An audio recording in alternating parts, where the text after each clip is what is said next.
É isso. Os pais fundadores, já se sabia isso no passado, mas os pais fundadores, qualquer americano sabe que quem renuncia à liberdade por um pouco de segurança termina sem os dois, não é isso? A maioria das pessoas em nossa sociedade resolveu renunciar absolutamente à sua liberdade por segurança e se tornou escravo pela própria natureza. Aristóteles e Platão já diziam 300 anos antes de Jesus nascer que a maioria das pessoas eram escravos pela própria natureza. Não é essa só essa situação? O cara quer ser escravo, bicho. Se você der liberdade ao cara, vai ser pior pra ele, não é isso? Até um certo ponto, né? Que as pessoas aprendem com a experiência também e a partir de um certo momento o cara passa a valorizar a liberdade, né?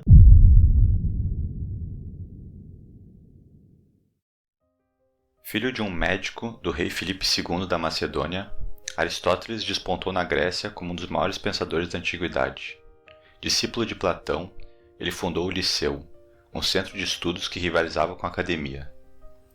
Sua mente incansável explorou os mais diversos campos, da lógica à ética, da física à metafísica. Aristóteles deixou um legado monumental, moldando a filosofia ocidental.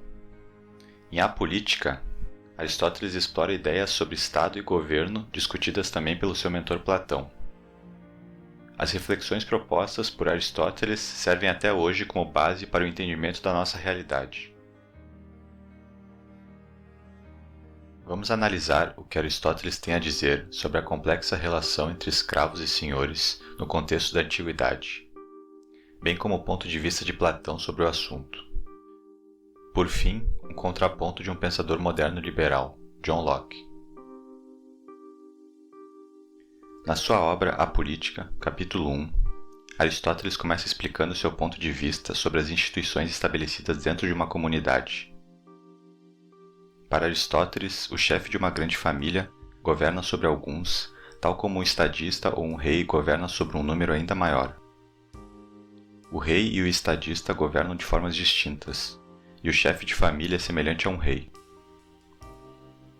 No capítulo 2, Aristóteles começa expondo sua visão sobre os governantes e os governados. Aquele que pode prever pelo exercício da mente é por natureza destinado a ser senhor e mestre, e aquele que pode com seu corpo dar efeito a tal previsão é um sujeito, e por natureza um escravo. O mestre, dono de si e das suas ações, é capaz de utilizar a mente para tomar melhores decisões, podendo assim liderar o escravo por natureza. O escravo, por sua vez, só é capaz de obedecer e dar efeito a tais previsões.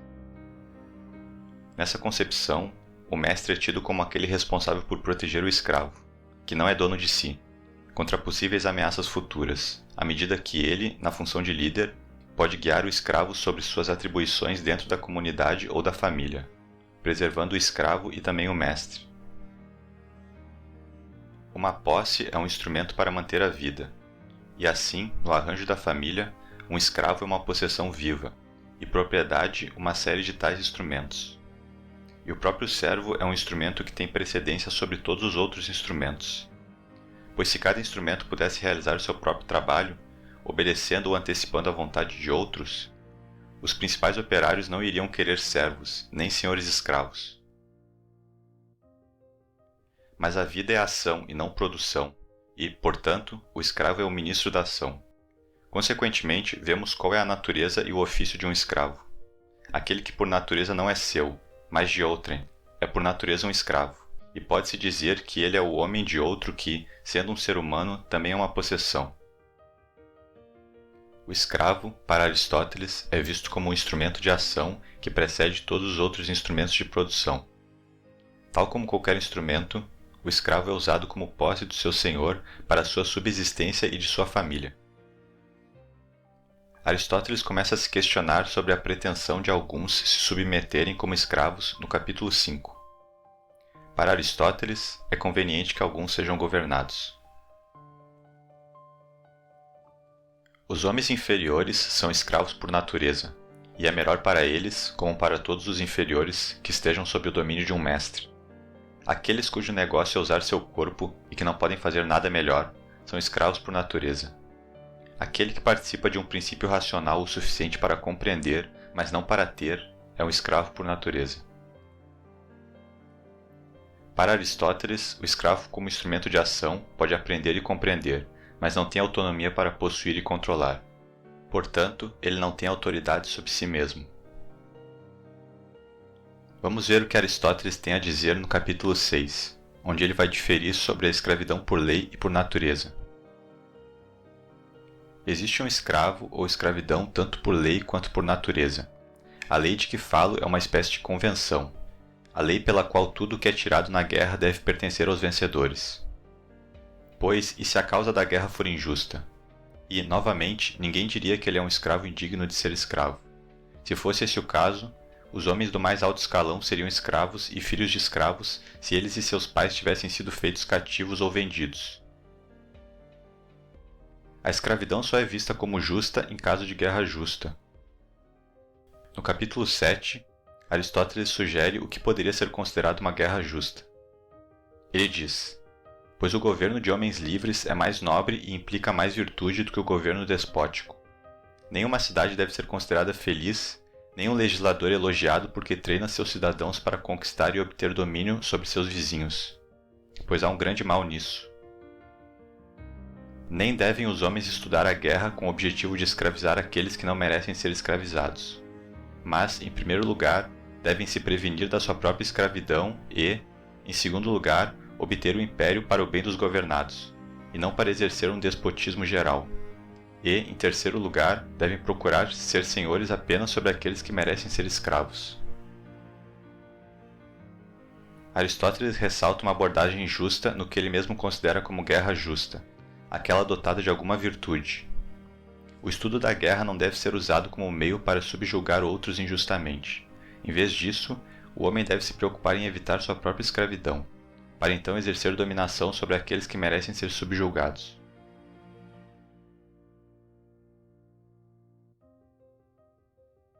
Seguimos agora para a segunda parte, onde veremos qual a visão de Platão sobre a escravidão. Em A República, Platão fornece o diálogo entre Sócrates e seu irmão Glauco, onde ambos discutem sobre o escravo por natureza. Sócrates diz: existem duas partes na alma humana, uma superior em qualidade e outra inferior. Quando a superior comanda a inferior, disse que é o homem senhor de si mesmo, o que é, sem dúvida, um elogio. Mas quando, devido a uma má educação ou uma má frequência, a parte superior, que é menor, é dominada pela massa dos elementos que compõem a inferior, censura-se este domínio como vergonhoso e diz-se que o homem em semelhante estado é escravo de si mesmo e corrupto. Platão, sob o personagem de Sócrates, sugere que o homem se torna escravo de si mesmo quando não recebe uma boa educação. A parte superior da alma é responsável por governar e tomar decisões com base na razão e na justiça. A parte inferior, por outro lado, é apetitiva e impulsiva. Deve obedecer à parte superior e buscar satisfação nas necessidades básicas. O indivíduo que é dominado por seus desejos e paixões é considerado escravo de si mesmo. Para Platão, a educação e o ambiente podem influenciar o desenvolvimento das partes da alma. No livro 7 de A República, Platão explica a famosa alegoria da caverna. Ele diz: uma alegoria agora nos mostrará a situação dos homens em face da verdadeira luz. Supõe-se que os cativos estão acorrentados num local subterrâneo, com o rosto voltado para a parede oposta à entrada e impossibilitados de ver algo além desta parede. Na parede há os reflexos de um fogo que arde lá fora. Lá fora desfilam pessoas carregando sobre os ombros objetos heteróclitos, estatuetas de homens e animais. Destes objetos, os cativos enxergam apenas a sombra projetada pelo fogo sobre o fundo da caverna. Do mesmo modo, ouvem apenas o eco das palavras que os portadores trocam entre si. Habituados desde a infância a contemplar estas imagens vãs, a escutar estes sons confusos cuja origem ignoram, vivem em um mundo de fantasmas que tomam por realidades. Porque se um deles, liberto de suas cadeias, for arrastado para a luz, irá sentir-se de início ofuscado e nada distinguirá do que os circunda. Por instinto, dirigirá o olhar para as sombras que não lhes feriam os olhos e durante algum tempo irá crer que essas sombras são mais reais do que os objetos do novo mundo. Mas quando seus olhos se acostumarem à ambiência luminosa, poderá perceber estes objetos refletidos nas águas. Então, compreenderá que a sua vida anterior não passava de um sonho sombrio, e lastimará os antigos companheiros de cativeiro. Mas, se voltar a descer para junto deles a fim de instruí-los, de mostrar-lhes a inanimidade dos fantasmas da caverna e descrever-lhes o mundo da luz, quem o ouvirá sem rir? Quem, sobretudo, dará crédito à sua divina revelação? Os mais sábios irão chamá-lo de louco e irão ameaçá-lo de morte, caso persista na generosa tentativa. Para Platão, o prisioneiro da caverna é um escravo de si mesmo. Os homens são neste mundo escravos de seus sentidos. E o homem livre, representado por aquele fora da caverna, alcança a compreensão do mundo das ideias e da verdade. O homem livre está liberto das limitações do mundo material, não apenas vendo a forma dos objetos, mas também a sua essência. O escravo, por outro lado, permanece ali preso na caverna, incapaz de transcender as aparências e perceber a verdade. Por último, vamos abordar a tese de John Locke, pensador iluminista do século XVII, sobre a escravidão. Na obra Segundo Tratado sobre o Governo Civil, John Locke vai diferenciar o estado de natureza do homem do estado de guerra. Assim, no estado de natureza, um homem adquire um poder sobre o outro, mas não um poder absoluto ou arbitrário para tratar um criminoso segundo as exaltações apaixonadas ou a extravagância ilimitada de sua própria vontade quando está em seu poder, mas apenas para infligir-lhe, na medida que a tranquilidade e a consciência o exigem, a pena proporcional à sua transgressão, que seja bastante para assegurar a reparação e a prevenção. Já sobre o estado de guerra, John Locke diz: por isso, aquele que tenta colocar outro homem sob seu poder absoluto entra em um estado de guerra com ele.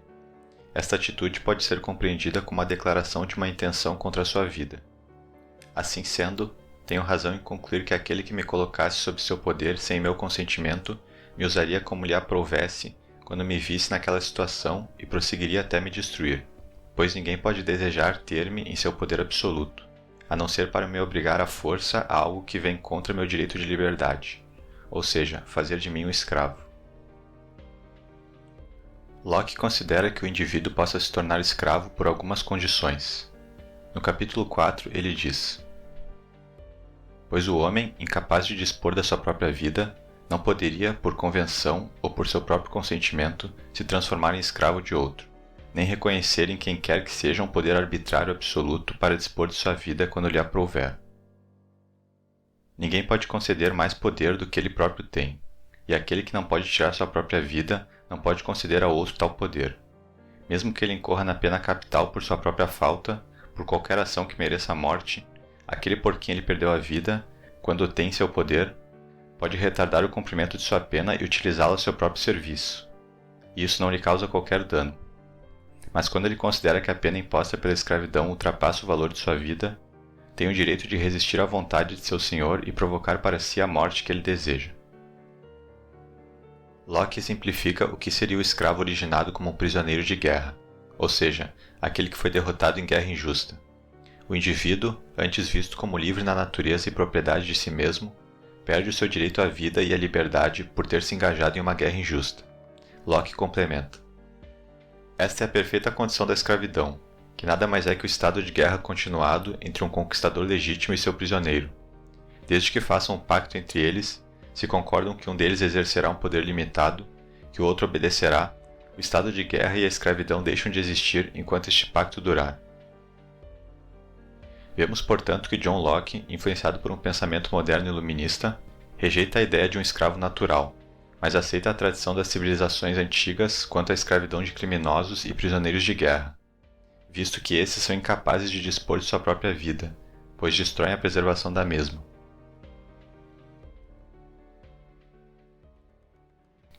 Obrigado por assistir até aqui, deixe seu like, se inscreva no canal e até a próxima.